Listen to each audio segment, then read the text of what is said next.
Congress TPCC general secretary Punna Kailash నేత గారు ఉన్నారు లైవ్లో.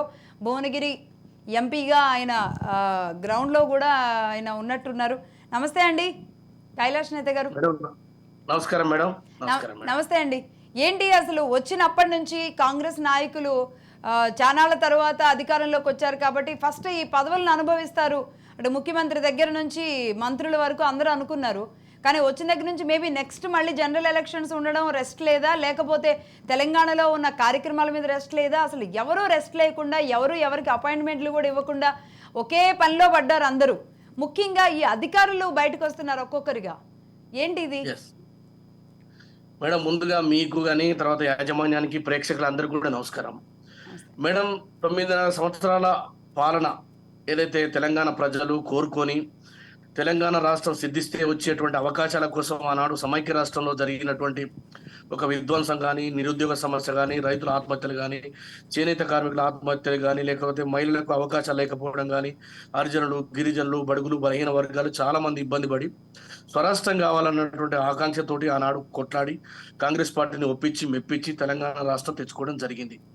సరే, ఇందులో ఎవరి పాత్ర ఎంత అనేది కొలమానం తీసుకుంటే కనుక సరే ఇప్పుడు అది చర్చ చాలా పెద్దగా ఉంటది, అనవసరం. ఇందులో ప్రతి ఒక్క సమాజంలో ఉండబడేటువంటి మేధావులు కానీ, విద్యార్థులు కానీ, కవులు కానీ, కళాకారులు కానీ, జర్నలిస్టులు కానీ, న్యాయవాదులు కానీ, ఉద్యోగులు కానీ, నిరుద్యోగులు కానీ అందరూ తమ తమ పాత్ర నిర్వహించారు. అందరినీ కలుపుకోవడంలో కోదండరాం లాంటి ఒక ఉద్దండు, అంటే వారు విద్యావేత్తగా సమాజం పట్ల అవగాహన కానీ, తెలంగాణ అస్తిత్వం కానీ, తెలంగాణ యొక్క నిర్మాణం లోపల ఏ రకంగా ఉండాలనే ఆలోచనతోటి తెలంగాణ రాష్ట్రాన్ని కోరుకోవడంలో ఈ సమాజాన్ని మొత్తం ఉవ్వెత్తున వేసిపడుతున్న ఉద్యమాన్ని ముందుకు తీసుకుపోయి ఒక ప్రజాస్వామ్యమైనటువంటి వాతావరణాన్ని నిలబెట్టించి కాంగ్రెస్ పార్టీని ఒప్పించి సోనియా గాంధీని ఆ రోజు పార్లమెంట్లో బిల్లు పెట్టించేటువంటి కార్యక్రమాన్ని కోదండరామ నేతృత్వంలో మాపోటి విద్యార్థి నాయకులకు కానీ, లేకపోతే తెలంగాణ ఉండబడేటువంటి అందరూ కూడా ఆ రోజు అందరం కష్టపడి పనిచేశాం. కానీ దానికి భిన్నంగా 9.5 సంవత్సరాలలో ఒక కుటుంబం చేతుల్లో కానీ, లేదా కుటుంబంకు అనుకూలంగా ఉన్నటువంటి మంది మాగదులు, లేదా వారి పల్లకులు మోసవాళ్ళు కానీ, లేదా వారి బంధువులు మాత్రమే బాగుపడ్డట్టుగా తెలంగాణ సమాజం అర్థం చేసుకొని వారిని కర్ర కాల్చి వాత పెట్టి ఇంట్లో కూర్చోబెట్టారు. కానీ ఇప్పుడు గమ్మత్తుగా ఏంటంటే 9.5 సంవత్సరాలుగా వారు సాధించలేనటువంటి, అంటే దాదాపు ఒక 3,600 రోజులు, సుమారు 3,600 పైచీలుగా, అంటే 10 సంవత్సరాలు కదా సాధించలేని మీరు ఒక 50 రోజుల్లోనే మీ మీద మొత్తం వారేదో తీర్చిదిద్దితే ఈ తెలంగాణను విధ్వంసం చేస్తున్నట్టుగా, తెలంగాణ నాశనం చేస్తున్నట్టుగా మరి బయట ఉండి మాట్లాడుతున్నటువంటి కేటీఆర్ మరి చదువుకున్నటువంటి ఒక విజ్ఞునిగా మాట్లాడుతున్నటువంటి మాటలు కావాలి. కేవలం రాజకీయ లబ్ధి కొరకు వారు చేస్తున్నటువంటి విమర్శలను ఇప్పటికి కూడా తట్టుకొని మేము ముందుకు పోతా ఉన్నాం. కానీ వచ్చినటువంటి 50 రోజుల్లోనే ఇప్పటికీ 2 అమలు చేయడం జరిగింది.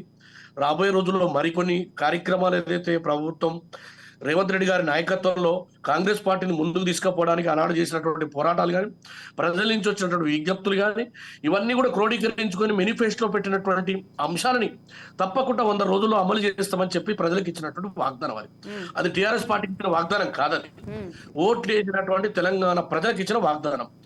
అయితే ఇక్కడ గమనించాల్సింది ఏంటంటే, ప్రజలు ఎవరైతే మిమ్మల్ని చేయలేదు, మీరు అభివృద్ధి చేయలేదు, తెలంగాణ విధ్వంసం చేసిరు, దోపిడీ చేసిరు, ఒక కుటుంబానికే పదవులు వచ్చినాయి, ఒక కుటుంబం దోచుకొని లాభపడ్డది. ఎందుకంటే తెలంగాణ సమాజం కొట్లాడి తెచ్చుకున్నటువంటి ఈ యొక్క త్యాగాలని, పోరాటాలని రక్తం పిండుకొని ఒక దండుపాల్య ముఠా లేక తెలంగాణ స్వైరవిహారం చేసి ఇవాళ వీళ్ళు గమ్మత్తుగా ఏంటంటే మేము ఏం చేయలేదు అంటున్నారు. నేను అడుగుతా ఉన్నా, ఇవాళ 40 లక్షల మంది నిరుద్యోగుల యొక్క ఆకారాన్ని రోడ్ల మీద పల్లి బాటాలనే కప్పుడు కూడా పేపర్ లీక్ చేసినారే, ఇంటర్మీడియట్కు సంబంధించినటువంటి పేపర్ లీకేజ్ చేసినారే, ధరణి పేరుతోటి ఇలా చూడండి సోమేష్ కుమార్ ఎవరైతే ఒత్తాసు పలికి ప్రభుత్వాన్ని వెనకేసుకొచ్చి దోపిడీలో భాగస్వామైనటువంటి సోమేష్ కుమార్ యొక్క అరాచకాలు ఈనాడు రేవంత్ రెడ్డి గారి నాయకత్వంలో బయటకు వస్తా ఉన్నాయి. అన్ని ఒక్కొక్కటిగా ఈ ప్రభుత్వం వెలికి తీస్తా ఉంది. ప్రభుత్వము ఎవరి చుట్టం కాదు, ఎవరి కుటుంబాలకు, వ్యక్తులకు సంబంధించి ఆ గతంలో ఒక ఎస్ఐ కానీ, ఓ కానిస్టేబుల్ కానీ, ఓ డిఎస్పీ కానీ బదిలీ చేయాలంటే కేసీఆర్ గారి వాళ్ళ కుటుంబానికి ముడుపులు ఇస్తే తప్ప వారు బదిలీ చేయలేరు. కానీ ఇలా మా ముఖ్యమంత్రి గారు గౌరవ రేవంత్ రెడ్డి గారి నాయకత్వంలో ఎలాంటి సిఫారసులు లేకుండా ఉద్యోగులు, ప్రతిభ ఉన్న వాళ్ళందరికీ వారి పోస్టింగులు ఇస్తారు. 2 రాష్ట్రంలో ఏ ఒక్క కార్యక్రమం తీసుకున్నా అది ఏ కుటుంబానికో లేకపోతే పార్టీకో సంబంధం లేదు. పేదవాళ్ళు ఎవరికి ఉంటే వాళ్ళకి అందుతాయి. బస్సుల్లో ఇప్పటికే ఫ్రీగా 12 కోట్ల మంది మహిళలు ప్రయాణించారు.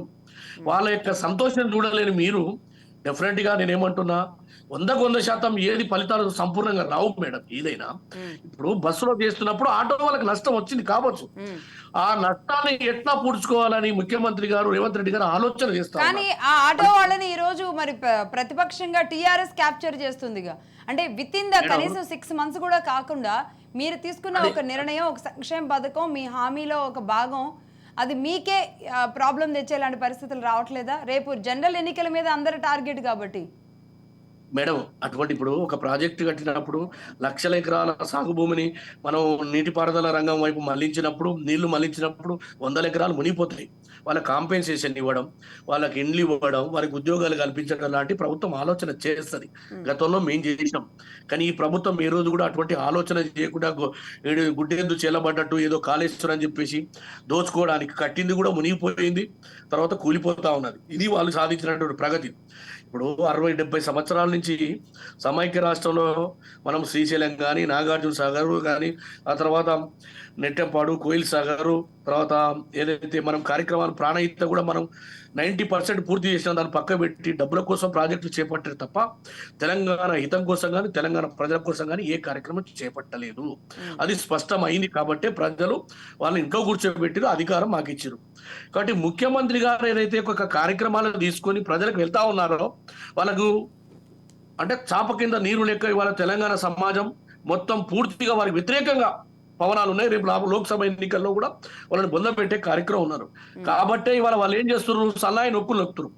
9.5 సంవత్సరాలుగా ఈ తెలంగాణను విధ్వంసం చేసింది మీరు, దోపిడీ చేసింది మీరు, మీ కుటుంబం యొక్క లగ్జరీ కొరకు పదవులు తీసుకొచ్చుకుంది మీరు. ఏ రోజు కానీ ఏ సందర్భంలో మంత్రులకు అవకాశాలు ఇవ్వలే, ఎమ్మెల్యేలకు కనీసం అపాయింట్మెంట్ ఇవ్వలే, నియోజకవర్గ అభివృద్ధి నిధుల గురించి అడిగేటువంటి అవకాశాలు లేకుండే, కనీసం ప్రజాస్వామ్య బాధలు అన్యాయం జరిగితే ఒక ధర్నా చేసుకోలేనటువంటి ఒక దిక్కు మొక్కు లేకుండా కన్నీళ్లు గార్చింది మేడం తెలంగాణలో. అటువంటి పరిస్థితి నుంచి ఇలా మాకు ప్రజాస్వామ్యం వైపు రేవంత్ రెడ్డి గారి నాయకత్వంలో మేము వెంటనే తీసేసి ప్రజాభవన్గా మార్చి ప్రజల యొక్క కష్టాలు కానీ ఇబ్బందులు కానీ స్వీకరిస్తున్నాం. ముళ్ళ కంచెలు తీసేసినాం.